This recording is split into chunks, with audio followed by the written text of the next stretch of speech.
Makikita na ang tunay na kapangyarihan ni Jinwoo at dito na din magsisimula ang buong laban ng ating bida laban sa boss ng dungeon. Kaya naman simulan na natin ang chapter 73 up to chapter 74. Let's go! Dumating ang surveillance team sa labas ng dungeon kung nasaan sila Jinwoo at tanong niya sa kanyang isip kung bakit nag-apply ito bilang minor sa loob ng 2 araw. Walang duda daw na isang S-rank si Jinwoo, subalit sana daw ay mag-ingat ito sa kanyang gagawin, lalo na daw ngayon ang bawat galaw nito ay kanilang pagmamasdan. Tanong ng team leader kung ano raw ba ang sadya nila Mr. Woo at bilang tugon nito na napag-alaman daw nila na si Jinwoo ay sumali bilang minor at nasaan na daw ito ngayon. Meron daw bang nagawang mali si Jinwoo, tanong lang leader, at sumingit naman ang isa na tama daw ang kanyang hinala na kung hindi raw naging hunter ang bida ay pumapatay na ito ng tao ngayon, sapagkat noong tinignan daw niya si Jinwoo ay nakakita siya ng malademonyong mga mata. Sa tuwing maaalala niya daw ang pangyayaring iyon ay tumataas ang kanyang mga balahibo at sinabi naman ng leader na nasa loob daw ngayon ng dungeon si Jinwoo. Nagkusa daw si Jinwoo na maging porter sapagkat hindi dumating ang porter ng strike team ngayong araw, at sa isip ni Mr. Woo na noong una ay isang minor samantalang ngayon naman daw ay isang porter. Pumasok rin daw si Miss Cha sa loob ng dungeon dahil nahanap rin daw nito si Jinwoo at paepal na wika ng isa na kung may napatay daw ba si Jinwoo or nagawang kamalian ay tama daw talaga siya ng hinala na kaya itong gawin ng ating bida. Malalaman na lamang daw nila ito paglabas ng balita bukas, at doon ay nagkaroon ng mga kuro-kuro ang mga minor tungkol sa ating bida. Nang makalapit sila sa gate ay naramdaman ni Mr. Woo ang malakas na puwersa, at kahit daw halos 1 segundo lamang nangyari ito ay naramdaman niya na tila ba napupunit ang kanyang katawan. Sinukat muli nila ang mana ng dungeon at nagulat dahil nabibilang daw ang dungeon ngayon sa pinakamataas na A-rank dungeon, at ang kanilang association daw ay nagkamali sa pagsukat nito noong una. Kung ang strike team daw na binuo ay base sa maling pagsukat ng Hunter Association ay tiyak daw na magkakaroon sila ng problema, ngunit sana raw ay walang mangyaring masama dahil nasa loob naman daw ang 2 S-rank pero kailangan pa rin daw nilang pumasok. Sumunod ay pinakitang si Miss Cha ay napapatanong kung paano daw ba napatay ng grupo nila Kyo ng lahat ng orcs na kanyang nakikita, at doon ay naramdaman niya ang matinding puwersa mula sa malayo kung kaya't napa-oh no na naman siya dito dahil kung nanggagaling daw ito sa boss ay tiyak daw na hindi mabubuhay ang grupo nila Kihon. Sumunod ay muling pinakita ang grupo ni Jinwoo at tinanong ng boss kung paano daw lalabanan ng bida ang kanyang army gamit ang kakaparanggit nilang bilang, at sagot naman ni Jinwoo na pagsisisiyan daw ng boss ang pangmamalit nito sa kanyang mga shadow. Sumunod ay ginamit ni Jinwoo ang kanyang bagong skill upang mapataas ang stats ng kanyang mga shadow ng 50%, at ngayon daw ay mas malakas na ang kanyang mga shadow pagkatapos niyang umabot ng level 70. Mapapansin natin na naging kulay violet ang aura na bumabalot kila Iron, at napatanong ang mga mages kung ano raw ba ang nangyayari sapagkat siya raw ay kaya lamang magsamo ng 2 halimaw, at paano raw tinataglay ni Jinwoo ang napakalakas na dark magic na to. Inutusan ng boss ang mga Balmond na atakihin na sila Jinwoo kung kaya't hindi naman sila nagdalawang isip na sumugod, samantalang si Iron ay gumamit din ng skill upang siya lamang ang atakihin, ngunit hindi pa rin ito gumana sa Balmond family sapagkat mataas ang kanilang level. Naiinis si Iron dahil hindi gumana ang kanyang skill kung kaya't sa pagwasiwas niya ng kanyang sandata ay 5 Balmond agad ang kanyang napabagsak, samantalang si Ingress ay naganda na rin ng isang pag-atake, at nang mapalibutan na siya ng mga Balmond ay madali lamang niyang nahiwa ang mga katawan nito na para bang naghiwa lamang siya ng tinapay. Sa pag-atake naman ng mga Balmond kay Jinwoo ay easy niya lamang din ang paghiwa dito, at sa paglundag niya na papunta sa taas ay tinapos pa niya ang isang Balmond. Nasabi ng mga hunter na katulad daw si Jinwoo ni Miss Chahe, at napatanong kung bakit daw ang katulad nito na nagtataglay ng malakas na kapangyarihan ay nag-volunteer na maging porter nila. Maliban daw kay Ingress, Tank at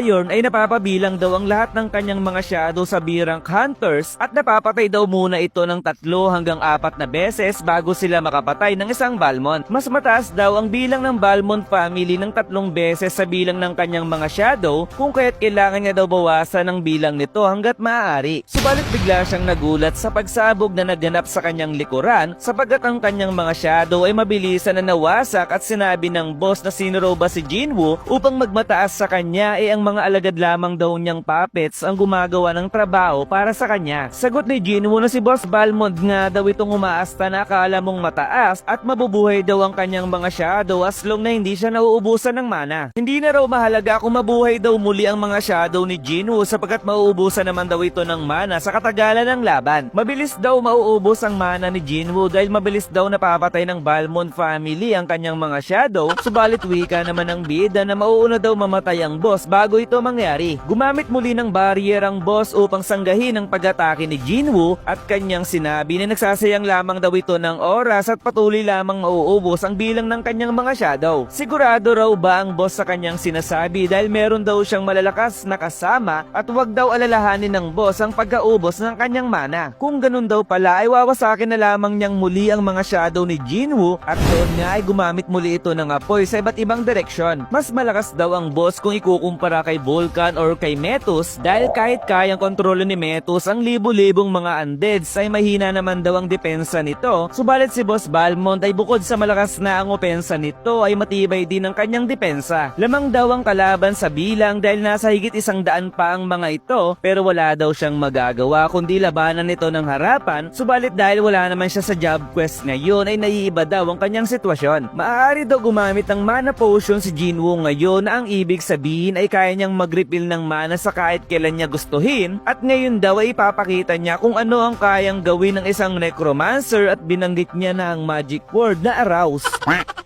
Doon ay binuhay niyang muli ang mga Balmond na namatay na at napapatanong naman ng boss kung ano raw ba ang nangyayari at wikang muli ni Jinwoo na marami pa raw buhay sa alagad ng boss pero di kalaunan ay magiging parte na din ito ng kanyang shadow at higit pa raw doon ay kasama rin daw ang boss na magiging shadow samantalang si Boss Balmond ay tila ba nakilala ang kapangyarihang gamit ni Jinwoo. Magkaharap na ang Balmond family laban sa Shadow Balmond at doon ay nagsimula na ang round 2 ng kanilang digmaan. Napatanong ang boss kung bakit daw sila napunta sa lugar na yun sapagkat nang sila daw ay magising ay lagi nilang naririnig ang isang utos na patayin daw nila ang mga tao at hindi raw nila kailangan ng rason dahil sumusunod lamang sila. Kaya naman inutusan ng boss ang kanyang mga royal guards upang lumaban na at doon ay napansin ni Ayor na may papalapit sa kanya at matinding impact ang naganap nang magkatamaan ng kanilang mga sandata. Nalamangan ni Ayor si General Balmond sa palakasan sabay headbutt sa ulo nito at mapapansin natin na naramdaman niya ang pinsala na hindi naman pinalampas ni Ayor ng pagkakataon upang tapusin na ito ng tuluyan. Sinugod naman ng dalawang general si Ingris at sa pagsangga ng kanyang espada sa atake ng isa ay aatakihin pa ulit siya ng isang general, subalit nagawa niya pa ding makaiwas gamit ang kanyang espada at binunot niya yung isa niyang kutsilyo at binato sa ulo ng general sabay tinapakan niya ito upang mas lalong bumaon pero hindi pa tapos ang isang general dahil aatakihin na muli niya si Ingris. Nagawa muling sanggay ni Ingris ang espada ng general at na-overpower niya ito sa palakasan na nagdahilan upang mapalipad ito. Samantalang si Ayor ay naganda na ng isang pag-atake sa likuran ng general at isang home run talaga ang nangyari sa kanyang pag-atake. Naroon naman si Tank upang hampasin ng matatalas niyang kuko si General Balmond at pagkatapos niya ay nagsanyasan pa sila Ayor na Tank na tila ba sinasabi nila na good work buddy. Mukha daw lumalamang ang general na meron si Jinwoo subalit hindi raw sumasabay ang pag-recover ng kanyang mana kaysa sa kanyang paggamit at kapag naubusan daw siya ng mana ay mawawala daw ang lahat ng kanyang shadow. Paano daw nangyari ito? Tanong ng boss at wika naman ng mga hunter na wag na lamang daw silang tumayo at tumulong daw sila kay Jinwoo subalit si Boss Balmond ay gumamit ng 3 magic upang mapinsala ang mga hunter. Hindi raw dapat nangingialam ang mga mananood lamang at kailangan niya na raw patahimikin ang bibig ni Jinwoo kung kaya't inatake niya ito ng 3 niyang magic ngunit si Jinwoo ay na-activate ang kanyang skill na kinalaki ng mata ng boss sapagkat hindi gumana ang kanyang magic sa bida. Nakalimutan na raw ba ng boss ang sinabi ni Jinwoo kanina na hindi magandang sila ay nagkaharap sa laban na ang ibig sabihin na hindi gumagana ang kahit anong sumpa sa kanya. Hayaan daw si Jinwoo na wasakin ang barrier ng boss at gamit ang pulang bola ay nagpalabas ng mas malaking apoy ang Shadow Mage at binato niya ito patungo sa boss na nagsanhi ng malaking pagsabog na siyang nagwasak sa barrier ng boss. Naramdaman ng boss ang hapdi at init ng apoy at sinuruba si Jinwoo para gawin ito sa kanya samantalang sa pagdating ni Mistya ay napapatulala ito sapagkat ano raw ba ang nakikita niya ngayon dahil napakadami naman daw summon beast ang nasa kanyang harapan. Ano raw ba ang nangyayari dahil ang mage type hunter na magaling sa pagsasamon ay 2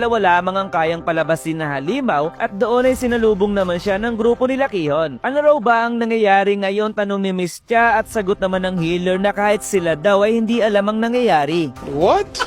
Sa galit ng boss ay nagpalabas ito ng 4 na magkakasabay na magic upang mapalaki ang kanyang sukat at maging giants, samantalang sinabi naman ni Miss Cha na magmadali na raw umalis ang grupo nila Kion dahil delikado na raw ang nangyayari. Tinapakan ng napakadiin ng boss ang mga shadow ni Jinwoo at nasabi naman ng bida na medyo hindi maganda ang naging karanasan niya sa mga giants at nagkataon namang naubos na din ang kanyang mana. Nagpalabas ng malaking bolang apoy ang boss at tapos na raw siya sa pakikipaglaro kay Jinwoo at sa pagdura niya ng apoy sa bida ay sinabi muli nitong siya raw ang boss at hindi raw siya madaling talunin. Biglang sumulpot si Jinwoo sa mukha ng boss at nilabas niya ang kanyang dagger sabay tusok sa mata ng boss at sinabing mas naging madali itong atakihin dahil lumaki ang kanyang sukat at ang mage daw na walang bantay ay hindi kayang sanggayin ang atake ng isang assassin. Pinaghihiwa ni Jinwoo ang buong katawan ng boss at naisip na hindi siya makapagbigay ng mas malaking pinsala gamit ang kanyang dagger kung kaya't gamit ang kanyang kamao ay sinuntok niya ito ng malakas sa mukha at naramdaman talaga ng boss ang suntok ng ating bida. Nakaluhod na ang boss pagkatapos ng atake at sinabi ni Jinwoo na noong nawala daw ang bantay ng boss ay nawala na din ang pag-asa nitong manalo at pinakita na nga dito na ang 3